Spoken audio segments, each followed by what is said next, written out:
Hi, this is Mark News from Plant Talk Radio. Thanks for subscribing and listening to our podcast, Your Gardening Questions from Plant Talk Radio. To keep this podcast free, we're partnering with Stoke Seeds.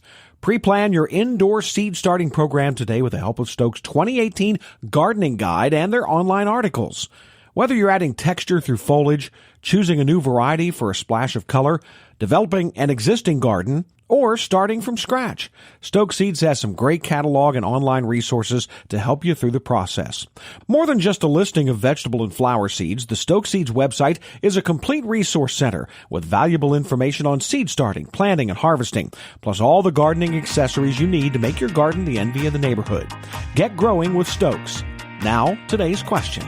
Our next question comes from Alan, and Fred, it's probably the penultimate question for anyone who lives in this region, and that is, the soil in my yard is mostly clay, and I would like to improve the condition, but I'm not sure what or how much to add. So I guess it's really two questions. What would you do in a bed situation, and what can you do in your lawn situation? I think we need to divide it that way, as a matter of fact, Mark, because you would do it two different ways. Number one, bluegrass, which is our, well, I'm going to call it preferred. It's the old standard in this area of the country as bluegrass. Bluegrass will grow on clay.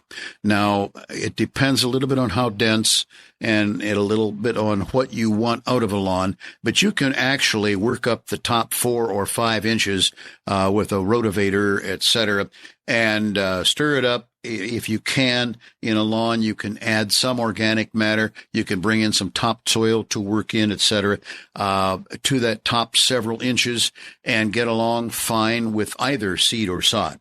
So the lawn, it takes a little bit more effort and a little bit longer to get a good-looking lawn on clay. But it's been proven over and over and over again in Central Ohio. People lay sod on clay that has been shined by a bulldozer blade. Yeah. That's not good, of course. I don't recommend it. But at the same time, I know that to have happened, and that the roots of the grass take a hold anyhow. Now then, let's say that might be sufficient on the lawn. In the flower beds, I would very definitely think in terms of bringing in some organic matter. Now, that organic matter could be some really good loamy topsoil brought in, matter of fact, maybe 4 or more inches deep, and then rototilled down, or it's usually on a tractor or rotavator or whatever, that rototilled down to 8 or 10 inches. That way you have the top 4 that you brought in, then you blend it into the top 6 total of the clay, and you've got a 10-inch bed then that will support most small trees, large shrubs in general, flowers of both an annual and perennial nature.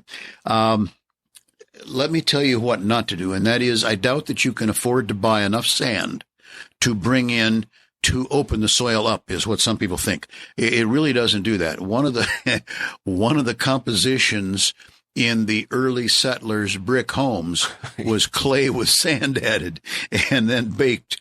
That we don't want to do. That's a big bad negative. That doesn't mean that you have to pick out the finer parts. It doesn't mean you have to pick out the little 3/4-inch gravels or things up to the size of a golf ball.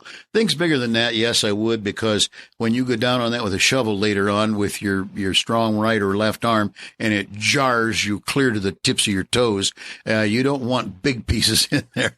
And then eventually, and I have what we'll call some glacial soil that it's my yard. That stuff keeps bringing up stone after stone after stone.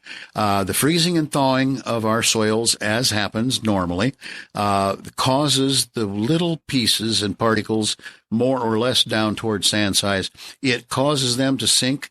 It causes them then to buoy up the smaller pieces. And that's how sometimes arrowheads show up in flower beds and farm fields and so on, because they're not very deep and they get pushed up by the freeze. Now, freeze and thaw. Let's go again with this idea of bringing in either organic matter, pure and simple.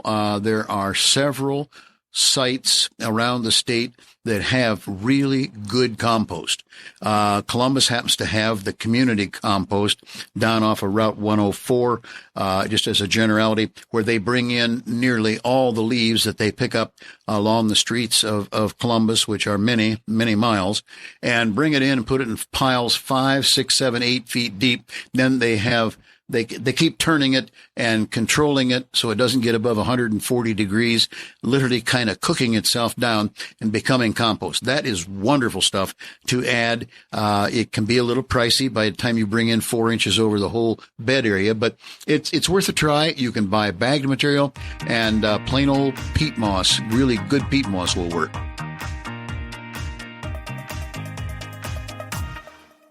Thanks again for listening to the podcast. Remember, pre-plan your indoor seed starting program with the help of Stokes Gardening Guide and their online resources. And request your free catalog while you're online. For the best selection of vegetable, flower, and herb seeds available, go to StokesSeeds.com. Cultivating successful growers for generations.